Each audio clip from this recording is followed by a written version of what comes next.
Good evening, ladies and gentlemen. Welcome to the show. My name is Clash Sharati, and tonight we'll be talking to a gentleman in Queensland who's one of the very successful African Australians in Queensland.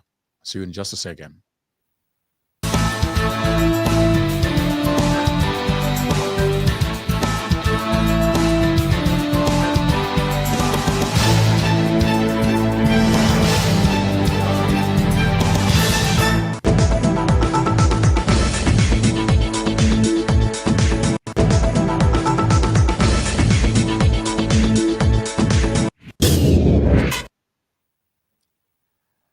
Thank you very much. Tonight, as I said, we'll be talking to a gentleman in Queensland. His name is Elijah Buol. Elijah is a very successful uh, young South Sudanese Australian who's been living in Queensland for quite some time, who's actually achieved quite a bit, and he'll be talking to us about what he does in the community. He's not only successful professionally, but he also does quite a bit to advance his community. Elijah, how are you tonight? Good morning, Clyde. Good evenings, and thanks for having me. No problem. Elijah, you are in Queensland. Tell us a little bit more about yourself. Let's just learn a little bit about who you are, your background, and everything that you've done since you've arrived in Australia. Yeah, thank you very much, and to all our viewers. This is a great platform, and I thanks the African Media Australia for hosting this wonderful show. And I've been, watching along and all the events and the show that you've been running. So thank you very much for hosting me tonight. As you mentioned, my name is Elijah Buol. So I was born in South Sudan and came to Australia in 2002. And I call Queensland and Australia my home since then. And I've been living in Queensland with my father of four children. So happy family. And I hope all the fathers who celebrate the Father's Day, I hope you had a great time with your children and the family. Thank you. Well, I'm a father, and thank you very much. I had some great time with my family, and I hope you had yours too. That's great. And all the fathers out there, yeah, I would like to wish you again happy Father's Day, even though it was yesterday. Now, Elijah, you have been quite successful professionally. I understand you've been doing law, and you run a business in mediation. Tell us a little bit about that. Yeah, so thank you very much. Seeing I arrived, look, I came here as an unaccompanied minor. To some is someone who came with no parents, and I try to turn my experience and utilize the opportunity that Australia offers. So after graduating from high school, I went to uni. So I did a couple of studies there, including human services, law, and criminology. And out of that, I utilize my skill and I do run private mediation service that deal with family law and commercial mediations. Okay. Tell us a bit about Queensland. I mean, you have been there. How long have you been living in Queensland for? I've been living in Queensland for 19 years. Oh, that's quite a long period of time. Tell us what Queensland's looks like. Many of us living in Victoria and New South Wales and South Australia and all these other states. We envy you guys in Queensland. You got plenty of sunshine, and in Victoria, sometimes we need a little bit of that. But tell us more about the community, the African community out there, how things are working. Look, Queensland is one of the welcoming state, and one of our former premiers used to call it a smart state, and we still have those number plates on our cars. And of course, it's a sunshine state, so we don't feel the cold weather as you do the people down in Melbourne or Sydney. But in the African community, we have a very diverse African community here in Queensland. and we are very successful in terms of cohesion. The community is very united. We do have one peak body that actually represents the entire African community, the Queensland African Community Council, which I was previously in the previous years was the president. And that has brought the spirit of African community together. And we do respond to the need of African community as one voice, one unit. But also Queensland is very inclusive state. So if you want to move down here, we will embrace you. Well, that's good. I don't know whether everybody in Queensland, especially in rural Queensland, will embrace me. That's the interesting part, Claude. Like I've been traveling across the regionals, Queensland, over the last few years in my role as Australia Day ambassador. Yeah. And you will be surprised how much they embrace diversity there in those regional areas. So I would encourage people to go for a tour and have a crack before actually that we always feel like if I go rural, people will look at me strange, of course, but they're welcome. They are very welcoming, more than the people who live in the city. Well, maybe because you are, an ambassador, you sort of get special treatment. But I know a lot of folks out there who are pretty disappointed about some of the behaviors they see from regional and rural Queensland when it comes to race relations and all that sort of thing. What do you think? Yeah, and I totally agree. Look, in every society, there's always those people who might not embrace the difference. But majority of not only regional Queensland, but majority of Australians do embrace diversity. They do embrace inclusion. They do embrace differences. And I think there are few pockets there who may tend to spoil the pot. But majority of them are very welcoming, and I do encourage people. But it's all about creating conversation, Clyde. Yeah. If we can see something and create a narrative around it, that's what it is. So it's about also the fear. Racism is all about the fear of unknown.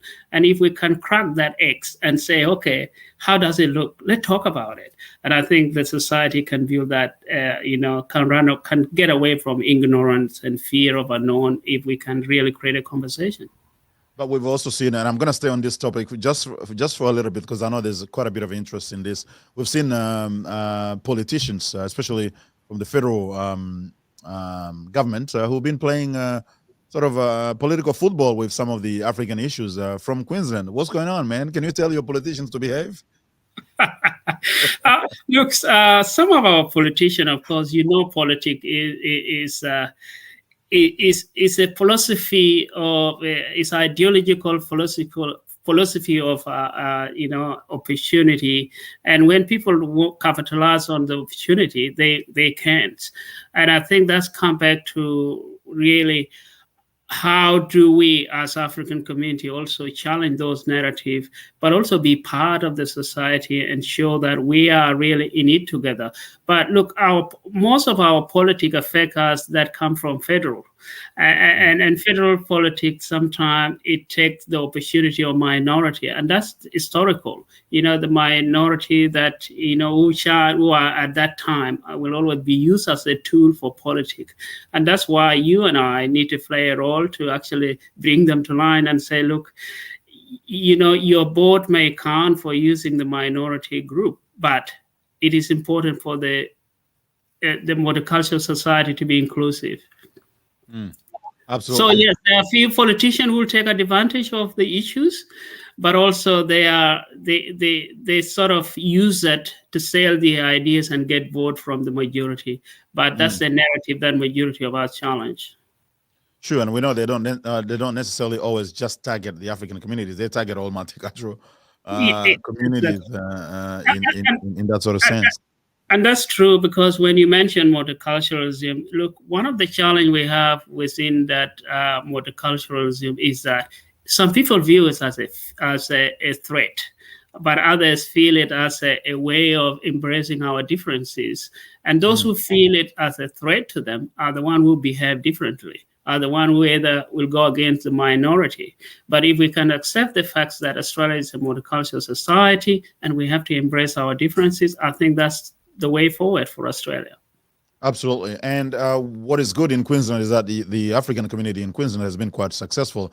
I remember I was interviewing, what's his name? Kennedy, I forgot his surname, who is also a member of the African community in Queensland. And he was Yep, yep. talking to us about some of what he does. Now, you mentioned earlier that you are former president of the Queensland African Community Association. That organization has been quite successful. I asked Kennedy that question, but you, as a former president, you probably will be in a better position to explain what has explained. I mean, what explains that success of that particular big body, which many of us, whether in Victoria or New South Wales or other states, have not been really able to put together a successful big body for the African communities. How did you guys put it together? Yeah, look, the Queensland African Community Council was born out of, in 2005, out of African Association, which was Queensland Association. But we create a body that represents all the Africans, and that is the Queensland African Communities Council.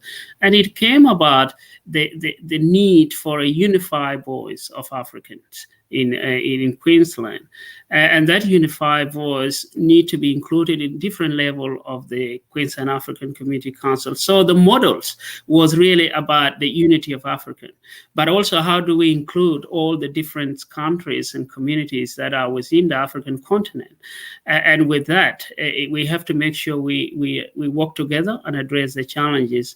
And the structure of the Queensland African Community Council is very inclusive.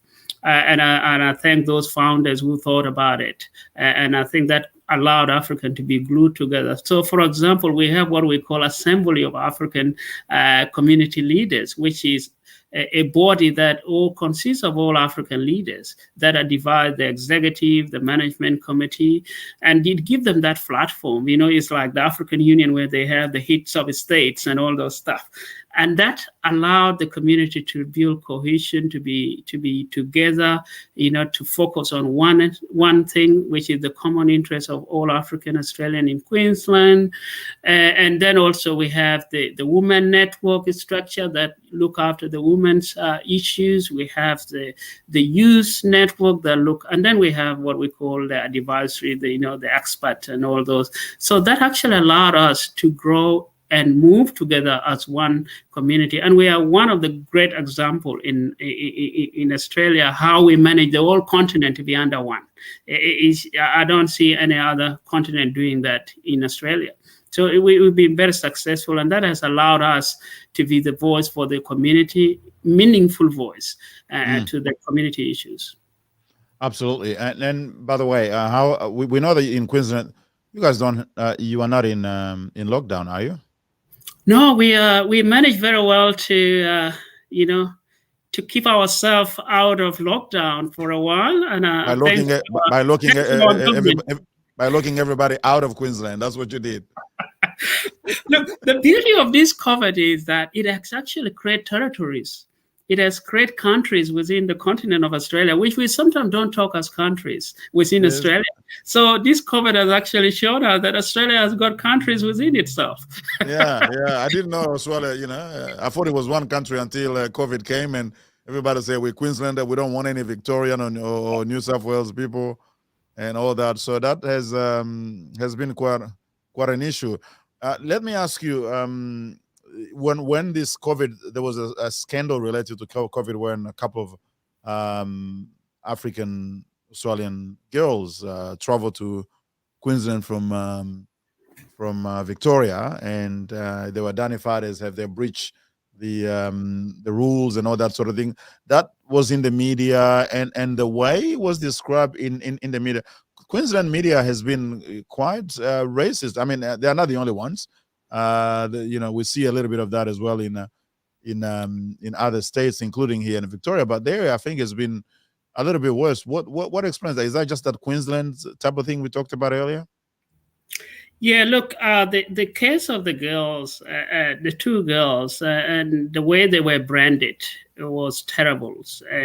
And that come to the narrative which you mentioned earlier. How do people target minorities sometime when something goes wrong, or if Yeah. someone from their community has done something wrong, it become a brush to everyone. So they brush everybody, and that was the case for all those girls, because the way the media, and not only the media, the way the society treated them, the way that the politicians, and I have to call it, because those terminology thing like no, the enemies of the state, it came out. The media picked it up from the frustration of politicians.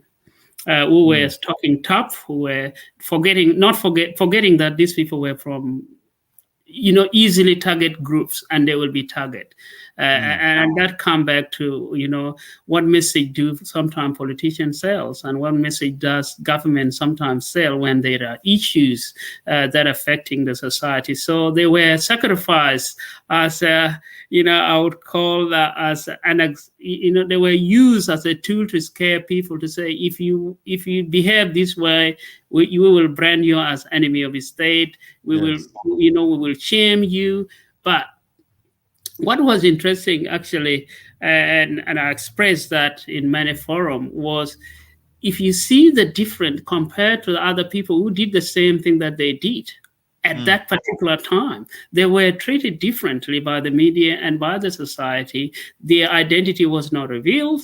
They were not named. Their photos were not on front page of newspapers. So it's something that, as a society, we need to learn from. And I think the way they were branded was shocking. And also, actually, one of the girls was working from my children's school. So I was one of those family where the school was locked down, because of the girls. But I did not feel that they deserve to be branded that way, because, when crisis happen like this, it's hard to control. And when they got out of hand, we need to look at the issue and separate the person from the issue. And I think the way they were branded, African were called names, people were vilified. Those girls are still, although the case didn't, they were not charged, of course, at the, during the last final of the court outcome. But that stigma, that fear, that the way they were vilified is just mind-blowing. And I actually don't blame the media much, but rather I blame our politician, because when a politician talk tough, then media will take advantage. And that was the case for those girls. All right. More generally, what's the what type of media representations that do African get in Queensland? Is it the same like what we get everywhere else in Australia, or it's a bit different? Oh, it's the same, because the media, we got the normal ABC and the commercials channels, and we got so it's the same career mails and all those. So it depends what the agenda each media or newspapers drive. It's the same one. I'm referring specifically in the way they report about Africans in general. Yeah, look, in general, I think there are some media are really very understanding, but there are some media who try to drive their agenda, and we know them. And not only for the African, they do it for other communities, and I think it's about us trying to challenge the narrative and also work together with those media to actually change the perception about certain people, and particular African. But the way they report, some media do well, some don't, because we know what agenda they're driving. Sure, absolutely. Oh, let me remind those watching, you're watching African Knowledge on African Media Australia, and I'm talking to Elijah Buol, who is a very successful African Australian in Queensland, and is talking to us about his experience in Australia and some of his achievement. By the way, Elijah, let's talk about your achievement, because you, in 2019, you were the Queensland Local Hero of the Year. That's quite huge, man. How did you manage to get there? Look, I always don't like to talk about the achievement, but because that's something, as human, we are born with instincts and potential, and it's Yeah. always how we embrace those potential. But yeah, I came to be Queensland Local Hero of the Year in 2019. Due to some of the work that I've been doing within the not African community, but the wider community, and one of the things I'm passionate about, and I still hold dearly in my heart, is how we support disadvantaged young people. And one of the things that I, with other activists or advocates, that we did was to change the Queensland Youth Justice Acts, which used to put 17-year-old in adult jail. And one day I came across and I'm like, look, this is something I want to make sure I fight the cause to make sure 17-year-old doesn't need to be treated as as an adult, but as a child. And that is something that I was passionate about, and plus other people. So we pushed for the change. And in 2016, the parliament changed the acts, and all the 17-year-old were removed from adult jail to children's jail, so prison. So that was one of the things that I was acknowledged with that Australian of the Year, local hero categories. And was it hard, that experience? I imagine trying to change the law is not an easy thing, with everything that has been happening in Queensland for decades. So you initiated that sort of Yeah, look, the cause has been there for some time, but it depends how you argue the point and justify. Because one thing that politician can make a law, can make anything, but it's about justifying the impact. And if one can manage to sell the impact, then change is always imminent.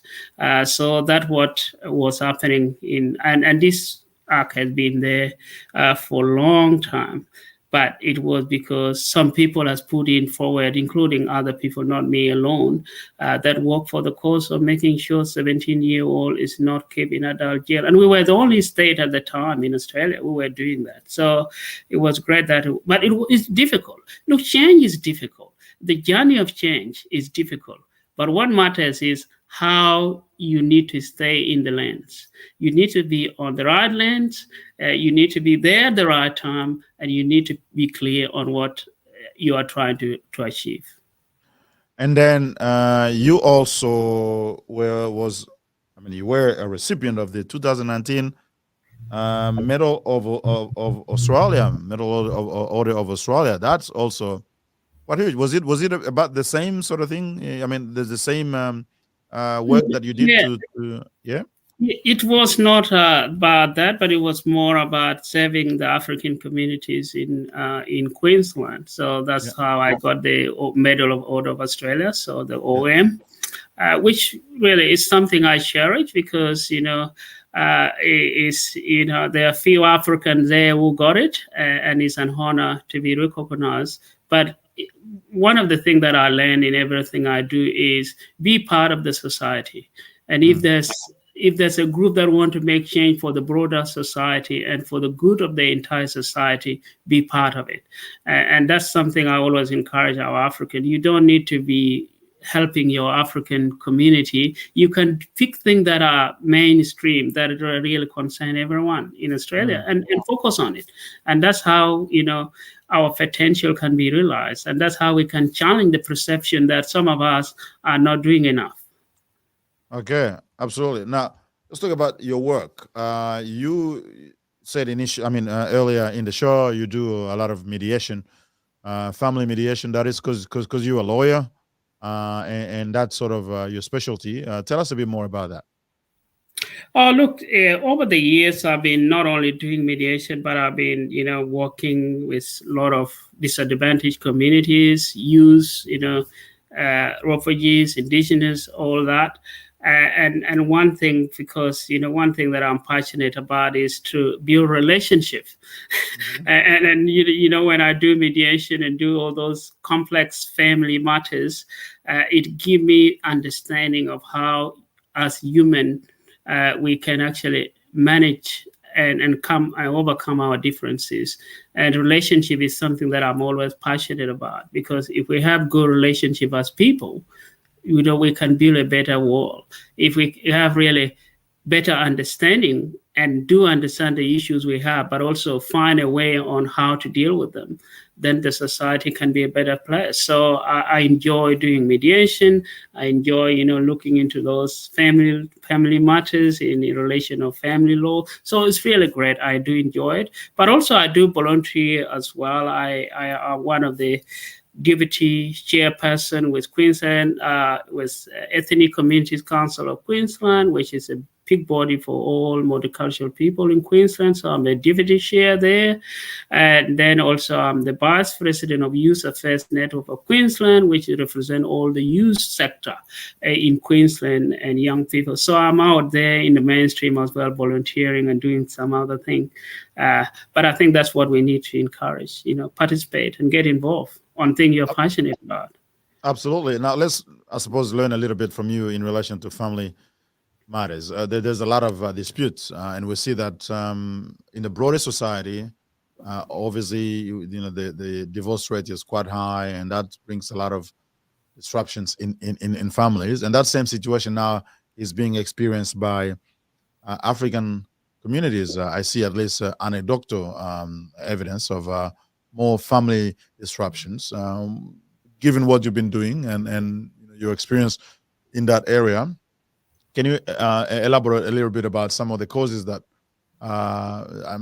some of the causes behind this sort of family dislocations and disruptions and conflict, and how we could sort of try to minimize them?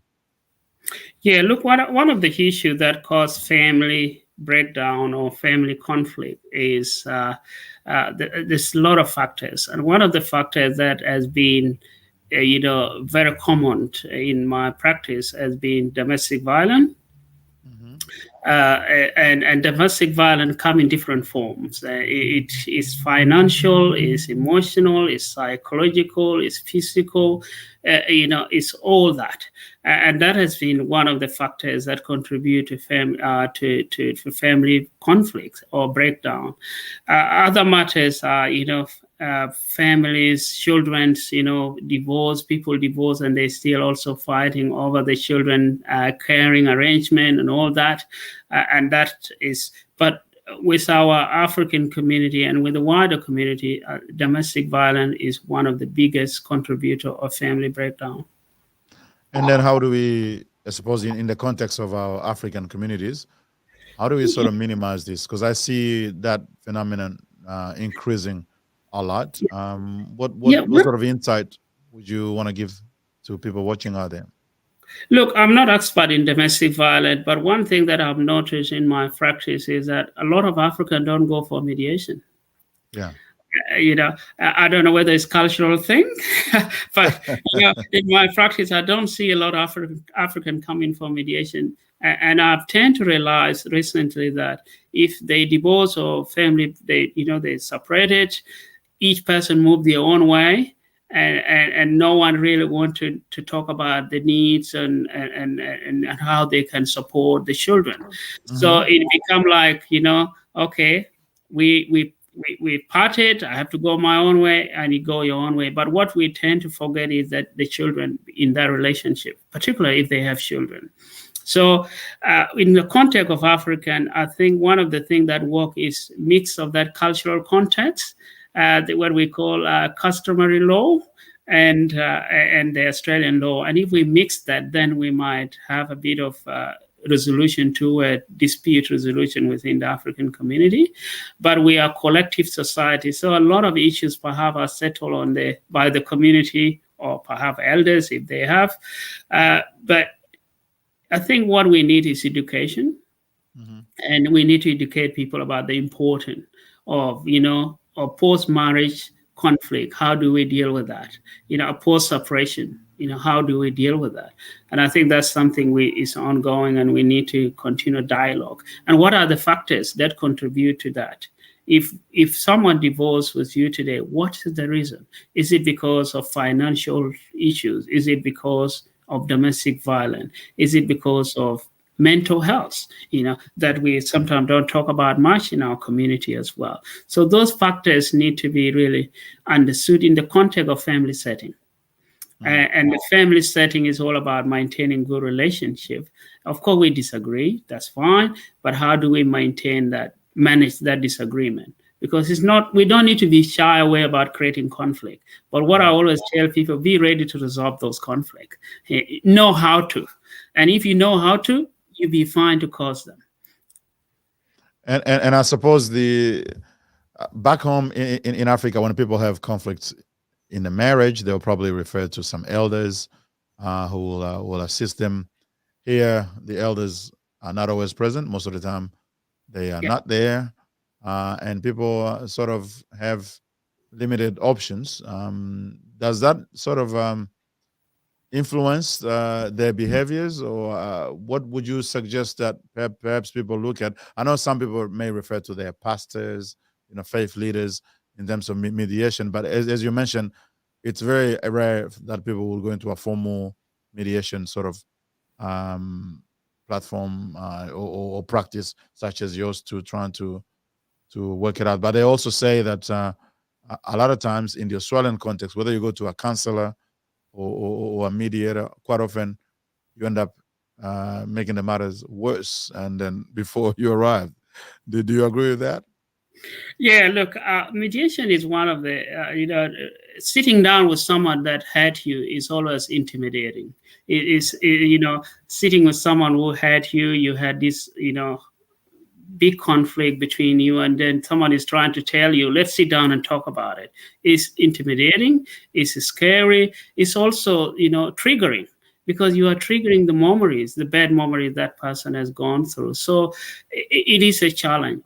And I think that's why a lot of African are resorting to not to go to that formal mediation, but tend to deal with it in a cultural context. But one of the challenges is that one person become a victim. And the person who become a victim in that process are children, because either children will grow up with no father or no mother, whatever way, because parents fail to sit down and focus on the best interest of the children. And that's what I always tell people. You are here for the best interest of the children, not for yourself. And if they remove that, not focusing on themselves, because, they decide to separate, that's fine. It's enough. They don't need to, be bothering themselves, but they have to focus their relationship on the children. And if that is done, then the children will grow up in a healthy environment where they have role model in the family are their father and their mother. And I think that's what we need to encourage more. It's not just saying, okay, we divorced, okay, took my bag, disappeared, not even seeing the children. That's not what it is. It's not, and it comes back to parenting. How each parent needs to play a role in that, and the only way we can parent is to sit down and focus on the best interest of the children.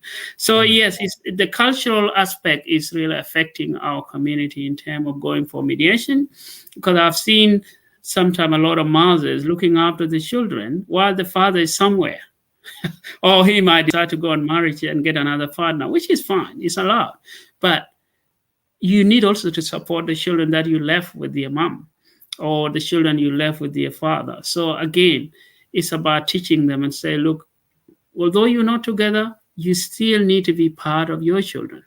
And that's very critical.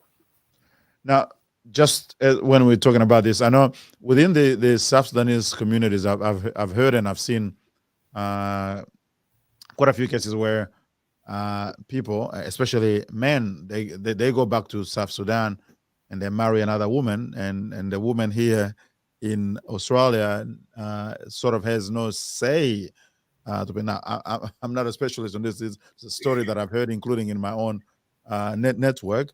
Does that? I mean, how do you start resolving that sort of issue? Because obviously, within the Australian context, there's only one wife, but within some of our African culture and cultural understanding and backgrounds, it is allowed to have more than one woman. How do people consider that?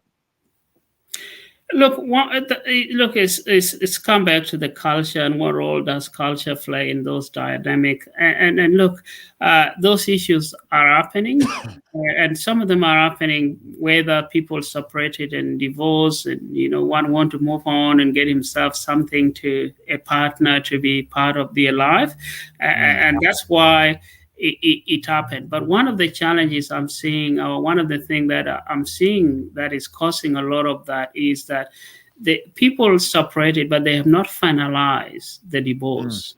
And if you have not finalized that divorce, and then conflict thing will trigger, as you move on and get a new partner, either you go to Africa or get one here, it will cause a bit of tension. So one of the, it's allowed to, you can marry after divorce, that's fine. You can have a girlfriend, all that. But I think they just need to understand that, if you go to Africa and get married, then you make sure it's not going to be an impact on other partner. And if that partner you haven't actually divorced, you just, maybe have a day off breaks and come back, then you need to make sure formalize that. So yes, I'm seeing that, I'm hearing that, and mostly when I ask people why are they doing that, we divorced, we separated, so we're not living together, so I have to move on, which is allowed in the context of family law. You can divorce today, or you can move out today and get a partner tomorrow and forget about the rest. But what is important that we need to understand is what impact does that have on the children? What impact does it have in the relationship? Or what impact does it have in the other partner? Or we call them other parties if they're separated. So that's but what I always encourage people is to have amicable and a peaceful separation. You can divorce, that's fine, but make sure it is peacefully done.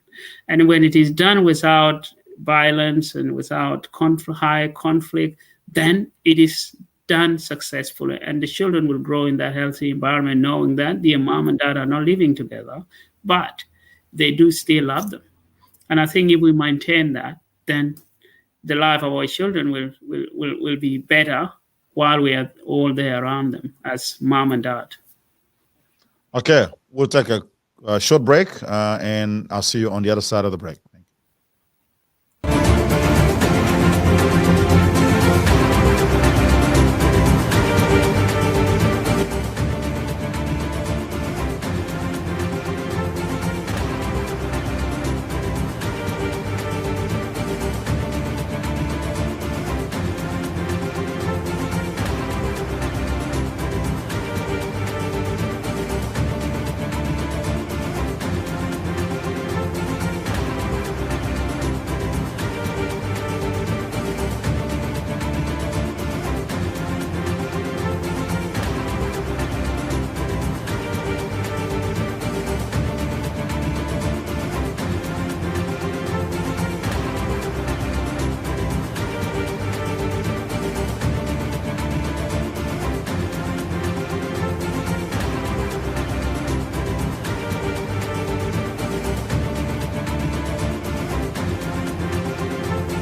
We're back. Thank you very much. Now, Elijah, we've got another 10 minutes or so to go.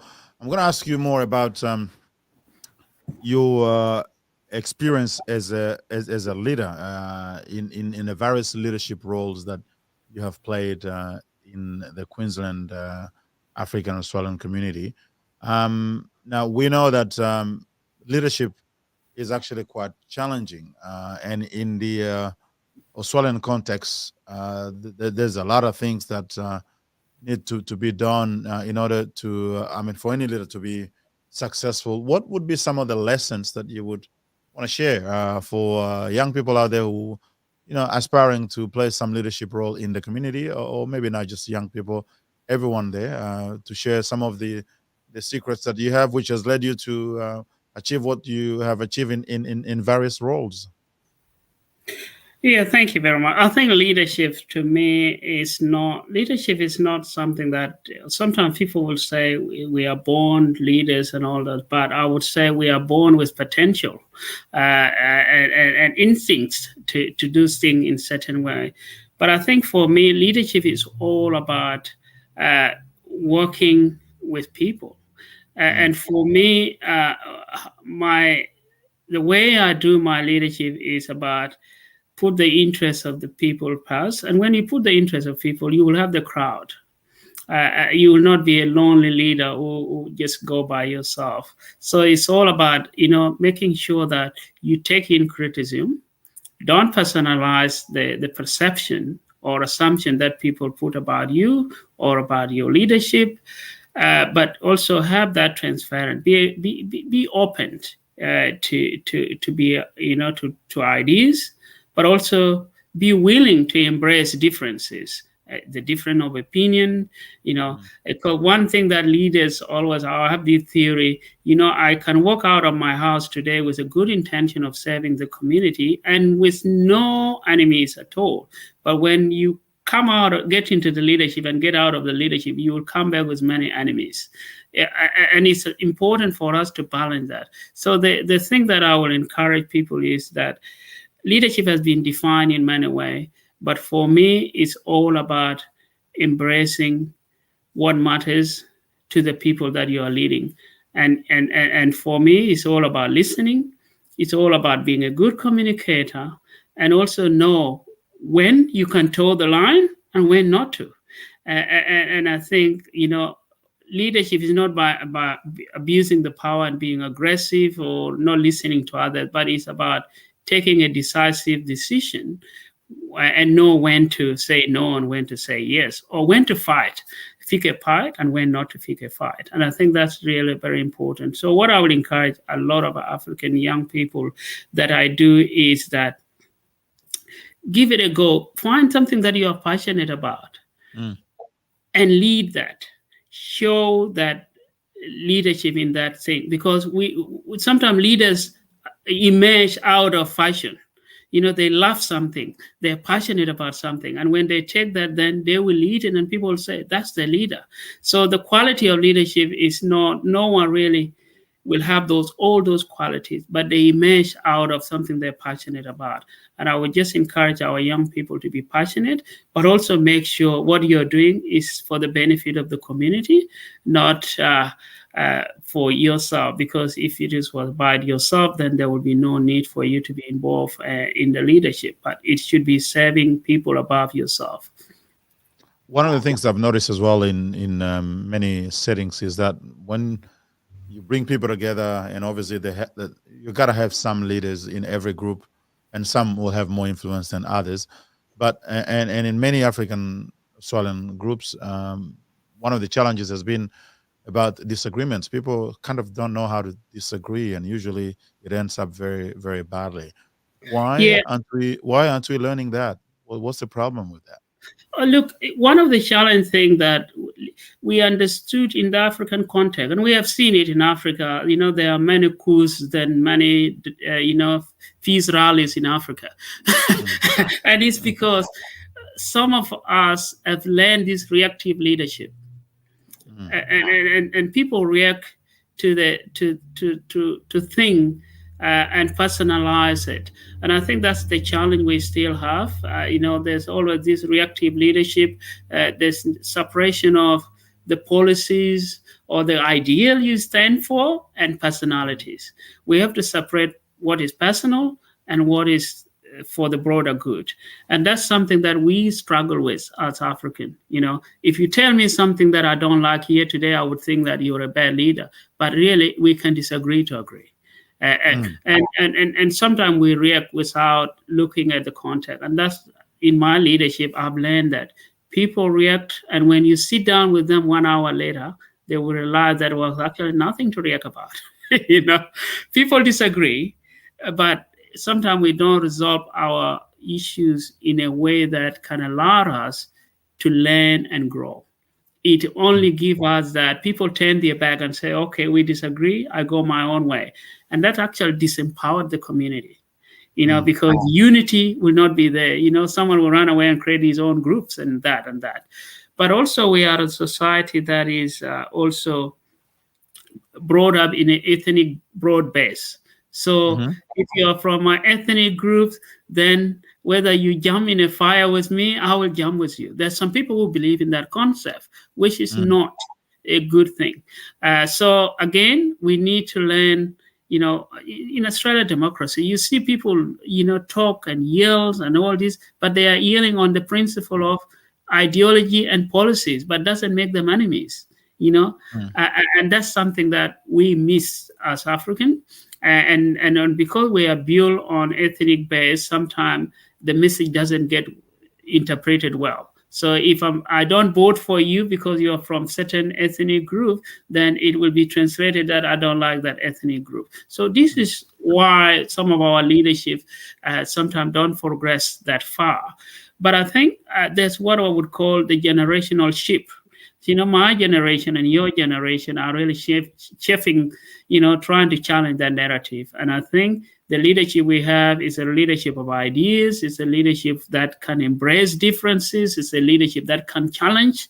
It's a leadership that can fix things, but also understand that not everyone will agree with you. And I think that narrative is changing. And my leadership style has always been encouraging young African leaders to take the leadership. And then the elders can support, because we can only change the concept, the perception of the leadership that comes with us in Africa by making sure we have a blended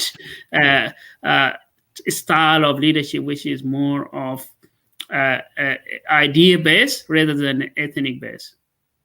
Does it surprise you that even in Australia, and people who are quite highly educated still somehow behave in sort of tribal ways, or still entertain tribal type of mentality? Yes. Look, I did a paper at the University of New South Wales, I think 4 years ago, and the title was the how ethnicity has hijacked democracy in Africa, how ethnicity been used as a proxy for leadership, and that is the reason. So if you look at democracy in Africa, it is implemented based on the principle of democracy. Take it, for example, in the case of Kenya, in the case of South Sudan, in the case of Nigeria, it is always the bigger tribe with big numbers that win the vote. Okay? That's democracy. It's very clear. But they're using tribal or ethnic to hijack the democracy. They use it as a proxy to get into power.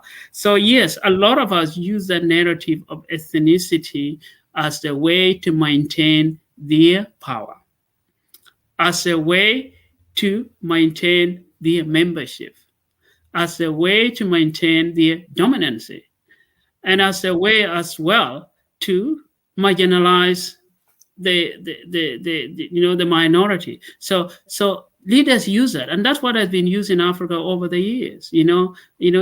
Tell me in Kenya what minority tribe has ruled without the proxy of a majority tribe. Tell me in some of the country in Africa. So that's the reason why some of us who are educated use that proxy, because it's a ladder to leadership. It's a ladder to maintain the status quo of the leadership.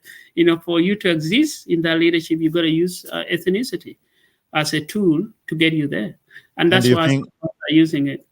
Do you think that's unavoidable, or that we should sort of... It is avoidable. It's avoidable because, I would feel good if someone voted me because of my ideas, not because of my ethnicity.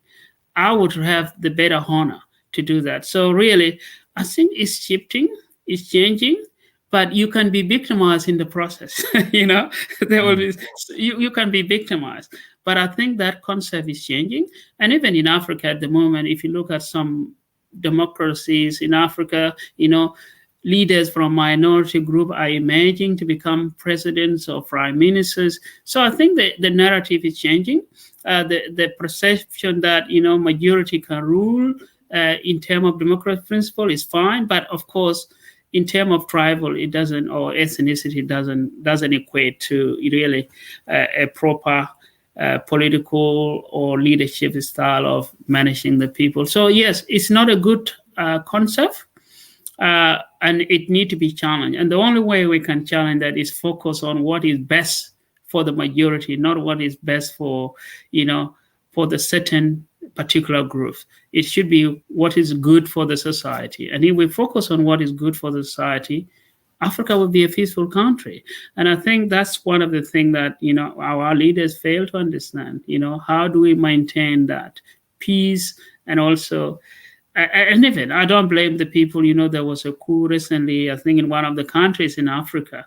Guinea. Yeah, because one of the challenges with African leaders, and perhaps it play in diaspora as well, is overstaying in power. Don't overstay in power. We have seen a lot of African leaders who were heroes, and they end up become non-heroes because they overstay. From hero to zero. To zero. So know your limit. When you're a leader, know when you can jump and when you can jump low and disappear. But it looks like we're not learning much, at least in the continent, in the context of the continent. There are still lots of presidents out there who know that they have overstayed, and they still do whatever they can to remain, even though they know ultimately that is not good for the country. So that's that's a big problem. And it's something that I think, I'm not sure how that would happen, but I think there's this sense in Africa, and maybe it's good that we talk about African politics, but I feel that there's these heroes who were, the liberators from colonials and all those, and now we have a generation that is liberating itself from the liberators. so the liberation within the liberation. And I think that's the challenge we have within Africa. And that's why you've seen a lot of coups. That's why you've seen always we destroy what we build, because people have that agenda of liberating themselves from liberators, because there's no reason you destroy what has been built. You can change the leader, but you can't destroy the properties, the infrastructures of the country. But it's because there's that sense of saying we are liberating ourselves and we can destroy what they build. Yeah, sure. That's a big problem as well. Maybe before we finish, and because we're talking about what happens in Africa, what role do you see the diaspora play in the development of Africa? Obviously, there's now a huge number of Africans living abroad, so the diaspora community from Africa is growing significantly, but we still see quite a lot of issues, and not many African governments have actually done sufficient efforts to try to utilize the strength of the diaspora. They haven't put sufficient structures. They're not proactive enough in engaging with the diaspora, despite the potential that is within the diaspora, both for knowledge transfer, for economic development, for all host of things. What does come to your mind in relation to how that can be improved? Oh, look, and that's really a topic that can take other time. But look, briefly, I think what is happening in Africa, diaspora can play a big role in Africa development. At the development agenda, we can play that role. However, one of the challenges is that there's no space, for us to go and contribute, because the country has no agenda. The continent itself has no agenda to utilize the skill of Africans who are in diaspora. And even if you did not go to school, you have learned something in the street of Brisbane, for example, where I live, something that I can actually share with a fellow African in the continent and say, this is how it is done, but the country has not been open to embrace the knowledge within the diaspora. And I think that comes with the sense that, I was reading these books, and it's called Unmaking of Development in Third World. And what has been, a lot of our African countries depend on aid. They are not depending on innovations. They're not depending on the homegrown ideas, the knowledge-based agenda. They're just depending on that, or on the donation from the big economic countries. So that is a factor why sometimes some of us, grow all in the diaspora with their skill that can benefit the country. So the Mm. only way to approach that, and in my view, is to get involved in business. Because if you go here with your capital and build something and establish business, then you don't need even the backing of the government or the authorities or the institutions that are there. And that is a contribution to the local people. But really, one thing I'm passionate about is agriculture. How do Mm. we really embrace that to make sure Africa, we don't talk about poverty as an issue in Africa because we have a fertile land. We just need to be mindful and know how to do it to a different scale compared to what we're doing at the moment. But in diaspora, I think one thing that also we need to do, we need to look into ourselves and also think that change doesn't come overnight. And some of us sometimes got these ideas of the Western progressive West or liberal West that sometimes we have, and we want to import that to Africa. That trigger problem with those people because you have the leaders there who have been there, they've been ruling there for a long time, and when they see you importing some ideas that doesn't feed the norm and the culture of that society, it really isolate us, and that's another challenge that we have. So I think, Mm. if we go back home, for example, I go to South Sudan today, I have to see how does the local do it, and take the best part and try to influence. Other challenge that we have as people in diaspora, we make noise outside. Change never happen outside. You got to be inside for change to happen. So if we are making noise and say, look, we want democracy in South Sudan, for example, that democracy is not going to happen unless you're part of it there. So really, I always tell people, get involved. If you want to contribute, go back home, do something there, and be part of that instead of making noise behind the fence, because you got to be inside the fence to clear the environment that you want to build. So it's really something. But business-wise, I think we can really change the perception of African. We can do a lot in agriculture. We can do a Mhm. lot, invest in education. Because one of the challenges with African education is all theories. We don't have Mm. practical skill.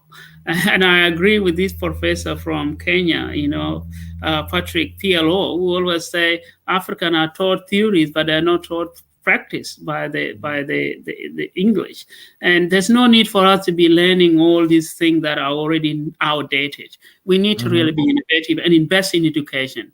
And invest in education, then we will come to a certain standard. And we have the resources. We have human capability in the West that African continent can use. So I think we need to create also a very strong force, especially within the African diaspora, and that will be like a equivalent of African Union, and to tell them how we need to contribute. Because if we don't do that, I know African Union got what they call diaspora desk, but that Mhm. diaspora desk is not doing much for us. So we Mm. need to have a strong voice as well to be challenging them to think differently. There's no way why we have a lot of engineers, a lot of black scholars here in the West, and they can make better change there in Africa. Why are we not using them? It's because there's no platform. So we have also in the diaspora to create a platform for ourselves and tell the African Union, hey, development will not come by itself. We need to be part of that. Absolutely. I know that there are good ideas that have been circulating for a while in relation to the engagement of the diaspora by African government, but so far only a few countries have been successful in that engagement. And as I agree that we still haven't seen a very good platform that enables that engagement on very solid ground. But anyway, that's maybe a very good topic that we may discuss next time. I'm thinking we may organize some sort of panel discussion on diaspora engagement between Africa and the diaspora in general, and the African Australian diaspora in particular. And I'll probably invite you to come to that panel when that is ready.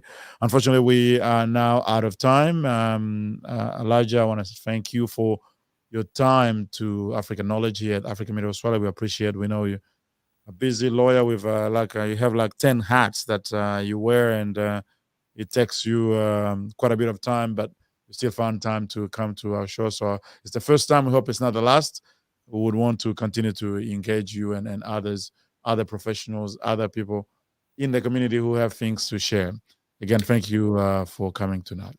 Thank you very much, and thanks to all the viewers. I think what we're doing here is to create the conversation, and I'm looking forward for more. And please, you're doing a great job. Keep doing it, because we learn by sharing ideas, and this can actually connects a lot of Africans in diaspora and in Australia in particular. So what you're doing is great, and I encourage you, whatever way we can support, we will be behind you.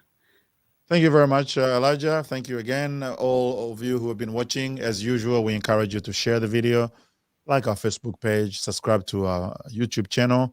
And if you have something that you can share with the community, whether it's your expertise in some area, your story, because powerful stories may inspire, your wisdom and any particular insight on anything that is important and can add value to the community, we'll encourage you to contact us. And we'll try to find some time to allow that to happen. Until next time, stay safe and stay blessed. Thank you.